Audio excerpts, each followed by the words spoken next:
একটি ছোট খামারে, বারডকের ঘন টিএইচ আলিতে, মা হাঁস তার বাসা তৈরির জন্য একটি আরামদায়ক জায়গা পেয়েছিল। মেয়েদের বাচ্চা বের হওয়ার অপেক্ষা করছিল। রৌদ্রের এক সকালে, ডিম্বাকৃতিগুলি ক্র্যাকলস এবং ছোট ফ্লাফি ডাকলিংসের জন্ম হয়েছিল। একটি মাত্র ডিম বাকি ছিল, সবচেয়ে বড় যেটি ক্র্যাক করতে চায়নি। হাঁসটি ভাবতে লাগলো যে তার সাথে কিছু ভুল হয়েছে। সে আবার ডিমের উপরে বসে বসে আরো কিছুক্ষণ অপেক্ষা করার সিদ্ধান্ত নিয়েছে। হাঁসের মা তার যাবতীয় উত্তাপ দিয়েছিল। তিনি ভেবেছিলেন যে এই কুকুরটি অবশ্যই সবচেয়ে সুন্দর হওয়া উচিত, যেহেতু তিনি এত দিন ধরে তাকে চালিত করছেন। শীঘ্রই একটি ডিমের ছানা শেষ ডিম থেকে ছড়িয়েছিল, তবে এটি মোটামুটি বাকি হাঁসের মতো ছিল না। এটি অনেক বড় ছিল এবং এর পালক ধূসর ছিল। হাঁসের মা এমন কুৎসিত ছেলেটি দেখে মন খারাপ করেছিল, তবে তিনি আশা করেছিলেন যে কোনো দিন তিনি তার অনুগামীদের মতো হয়ে উঠবেন। বাকি হাঁসেরা তাকে দেখে হেসে ফেলল। তারা তাকে ঘৃণ্য বলে মনে করেছিল এবং তার সাথে খেলতে চায় না। পরের দিন সকালে, মা হাঁস তার বাচ্চাদের সাথে লেকে গেলেন। তার অবাক করার জন্য, কুরুচি হাঁসগুলির পাশাপাশি অন্যদেরও সাঁতার কাটতে হয়েছিল। হাঁস তার বাচ্চাদের পোল্ট্রি ইয়ার্ডে নিয়ে আসে তাদের সমাজে পরিচয় করিয়ে দেওয়ার জন্য। তিনি স্থানীয় বাসিন্দাদের সাথে আচরণের নিয়ম সম্পর্কে হাঁসকে বলেছিলেন। হাঁসটি তার উদ্ভিদকে উন্নত ফ্যাট রকে উপস্থাপন করেছিল, তবে সে কুৎসিত হাঁসকে আক্রমণ করেছিল এবং সে তার ব্যর্থ ছানাটিকে রক্ষা করতে বাধ্য হয়েছিল।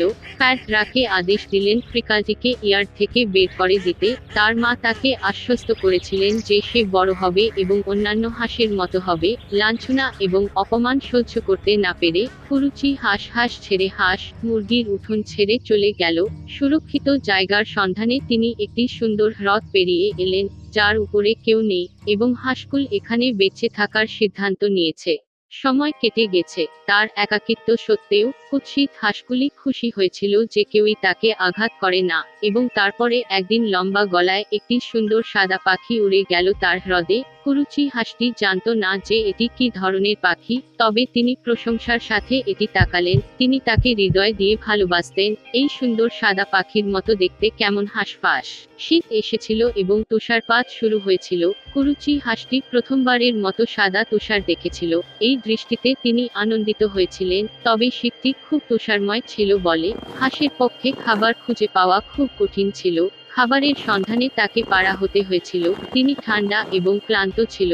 কুরুচি হাঁসটি কৃষকের বাড়িতে পৌঁছেছে। কৃষক যখন একটি পাতলা এবং অসুখী কুকুর দেখতে পেল, তখন সে তার জন্য দুঃখিত হল। কৃষক সিদ্ধান্ত নিয়েছে যে তিনি মোটাতাজা করা এবং পরিপক্ক না হওয়া পর্যন্ত হাঁসকে তার সাথে রাখবেন।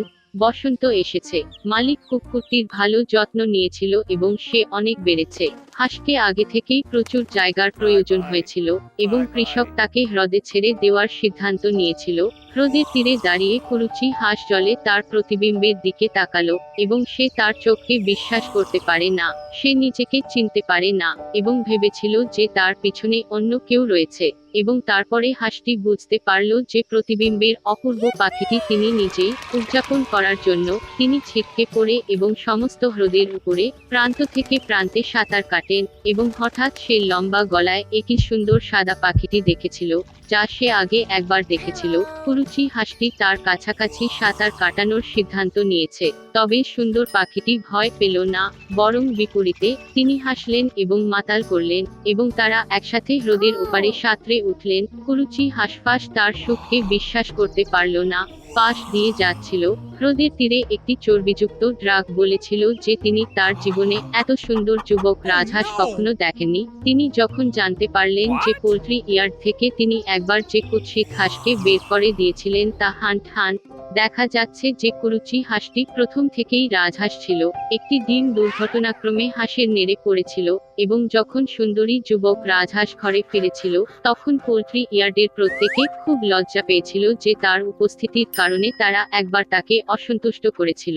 এক সময় বনের কিনারায় একটি ছোট বাড়িতে এক বৃদ্ধ এবং এক বৃদ্ধ মহিলা থাকতেন। তাদের জীবনের প্রতিটি বিষয়ে তর্ক করছিল। কেবল একটি জিনিস অনুপস্থিত ছিল।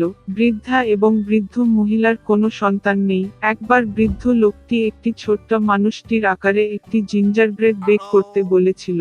বুড়ো মহিলা শস্যাগার দিকে তাকালো এবং প্রায় কোনো ময়দা অবশিষ্ট ছিল না। তিনি একটি বাটি নিয়ে গেলেন এবং বাক্সের সাথে স্ক্রাব করে নিচে বয়ে গেলেন এবং 2 মুঠো আটা 1 মুঠো জড়ো করলেন। বুড়ো মহিলা টক ক্রিম দিয়ে ময়দা গাঁথল এবং যখন সে টেবিলের উপর একটি জিঞ্জারব্রেড বের করছে তখন সে তা নিয়ে একটি ছোট পুরুষের আকারে তৈরি করেছিল। বাহু, পায়ে, মাথা দিয়ে এবং চুলায় রাখুন। কিছুক্ষণ পরে বৃদ্ধা জিঞ্জারব্রেড বেক করা হয়েছে কিনা তা দেখতে এসেছিলেন। এটি নিয়ে উইন্ডোতে ঠান্ডা করার জন্য রেখেছিলেন। জিঞ্জারব্রেড লোকটি ঠান্ডা হয়ে শুয়ে পড়ল, তবে হঠাৎ উঠে বাড়ির বাইরে যতটা সম্ভব দৌড়ে গেল। জানালা থেকে বেঞ্চের দিকে, বেঞ্চ থেকে মেঝেতে, মেঝে এবং দরজাগুলি থেকে, বারান্দা থেকে বারান্দায়, উঠান থেকে গেটের দিকে প্রবেশ করল আরও দূরে এবং বৃদ্ধ মহিলা তার স্বামীকে ডেকে নিয়ে যায় এবং তারা দুজনেই তার পিছনে ছুটে যায়। কিন্তু জিঞ্জারব্রেড মানুষটি ধরা এত সহজ নয়। এখন তিনি ইতিমধ্যে মাঠে পৌঁছেছেন যেখানে কৃষকরা তাদের ফসল মাড়াই করছিলেন। দৌড়ে আদা রুটি লোকটি তাদের কাছে চেঁচিয়ে উঠল যে তিনি ইতিমধ্যে বৃদ্ধ মহিলা এবং বৃদ্ধ ব্যক্তির কাছ থেকে পালিয়ে এসেছেন এবং সে খুব সহজেই তাদের থেকে পালিয়ে যাবে। কৃষকরা এই শুনে তার পিছনে ছুটে গেল, তবে তারা যত দ্রুত দৌড়ান তারা তার সাথে ধরা পড়তে পারেনি। একজন আদাবাঁধা লোক দৌড়ে সেই মাঠে গিয়েছিল যেখানে কাঁচা ঘাস কাটছিল। দৌড়ে তিনি তাদের কাছে চিৎকার করেছিলেন যে তিনি ইতিমধ্যে বৃদ্ধ মহিলা, বৃদ্ধা এবং কৃষকদের কাছ থেকে পালিয়ে এসেছেন এবং তিনি খুব সহজেই তাদের কাছ থেকে পালিয়ে যাবেন। কাচিরা এ জাতীয় উপহাসকে দাঁড়াতে পারেনি। প্রত্যেকে দৌড়ে জিঞ্জারব্রেড লোকটির পরে। তারা যতটা পারে দ্রুত চালায়, তবে তারা ধরতে পারে না এবং ছোট লোকটির সাথে দেখা করতে। গরুটি হাঁটছে। সে চিৎকার করে বলল যে সে ইতিমধ্যে বৃদ্ধ মহিলার কাছ থেকে, বৃদ্ধ কৃষক এবং কাচের কাছ থেকে পালিয়ে গেছে এবং সে খুব সহজেই তার কাছ থেকে পালিয়ে যাবে। গরু রেগে গেল এবং জিঞ্জারব্রেড লোকটির পিছনে ছুটে গেল। কেবল সে ধরতে পারে না। আর একজন শূকর তার সাথে দেখা করছিল। ছোট লোকটি চিৎকার করে বলে উঠল যে সে ইতিমধ্যে বৃদ্ধ মহিলা, বৃদ্ধা কৃষক, কাঁচা ও গরু থেকে পালিয়ে গেছে এবং সে খুব সহজেই তার কাছ থেকে পালিয়ে যাবে। একটি শূকর চিৎকার করে তার পিছনে ছুটল, কেবল সে ধরতে পারল না, সে খুব মোটা। একটি আদা রুটি মানুষ রাস্তা দিয়ে দৌড়ে যায় এবং একটি খরগোশ তার সাথে দেখা করে। ছোট্ট লোকটি বলেছিল যে সে ইতিমধ্যে বৃদ্ধ মহিলা, বৃদ্ধা কৃষক, কাঁচা গরু এবং শূকরের কাছ থেকে পালিয়ে এসেছিল এবং সহজেই তার থেকেও পালিয়ে যাবে। খালি এই কথা শুনে তার পিছনে দৌড়ে গেল, বা ছোট মানুষটির সাথে সে ধরতে পারে না, কেবল হরে তাকে দেখেছিল।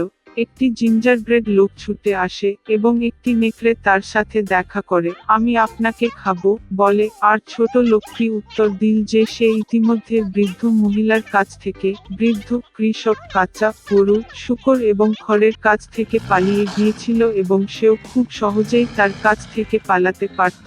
নেকড়ে লম্বা হয়ে জিঞ্জারব্রেডের দিকে ছুটে গেল এবং সে লাফিয়ে উঠল আর তার সাধ্যমতো দৌড়ে গেল। কেবল নেকড়ে তাকে দেখে একটি জিঞ্জারব্রেড লোক ছুটে চলেছে এবং একটি বিশাল ভালুক তার সাথে দেখা করছে। তার ছোট মানুষটি ভয় পেল না, কিন্তু চেঁচিয়ে উঠল যে সে ইতিমধ্যে বৃদ্ধ মহিলার কাছ থেকে, বৃদ্ধা কৃষকদের কাছ থেকে, কাঁচা থেকে এবং গরু থেকে, শূকর থেকে, খড়ের কাছ থেকে এবং নেকড়ে থেকে পালিয়ে গেছে এবং সেও খুব সহজেই তার কাছ থেকে পালিয়ে যাবে। একটি প্রচণ্ড ভালুক তার পায়ে স্ট্যাম্প লাগালো এবং তার পিছনে দৌড়ে গেল, তবে ভালুকটি খুব দ্রুত ধীরে ধীরে পড়েছিলেন। একটি জিঞ্জারব্রেড লোক ছুটে আসে, ছুটে যায় এবং শিয়াল তার সাথে দেখা করে। শিয়াল খুব চতুর ছিল, কিন্তু ছোট মানুষটি এটি জানত না। অতএব অভ্যাসের কারণে তিনি চিৎকার করতে লাগলেন যে তিনি ইতিমধ্যে বৃদ্ধ মহিলার কাছ থেকে পালিয়ে এসেছেন, বৃদ্ধা থেকে, কৃষকদের কাছ থেকে, কাঁচি থেকে, গরু থেকে, শূকর থেকে, খড়ের কাছ থেকে, নেকড়ে থেকে এবং ভাল্লুক থেকে, যার অর্থ সে খুব সহজেই তার থেকে পালাবে। শিয়াল শেষ কথাটি শুনে বলল এবং সে খুব বুড়ো হয়ে গেছে, কিছুই শুনেনি। তিনি ছোট লোকটির নিকটে এসে তাকে পুনরাবৃত্তি করতে বললেন। তার নির্বোধ জিঞ্জারব্রেড লোকটিকে মেনে চলেন এবং আবার বড়াই করতে লাগলেন। শিয়াল শেষটি শুনেছিল এবং বলেছিল যে সে এখনো কিছুই শুনেনি। তিনি ছোট লোকটির আরো কাছাকাছি এসেছিলেন এবং তাকে আবার এটি পুনরাবৃত্তি করতে বলেছিলেন। জিঞ্জারব্রেড লোকটি রাজি হয়ে গেল এবং তখনই কেবলমাত্র শিয়াল যখন তার উপর ঝাঁপিয়ে পড়ে তখন সে নতুনভাবে শুরু করে এবং এটি খেয়ে ফেলল, আর জিঞ্জারব্রেড মানুষটি আর গর্বিত হয় না।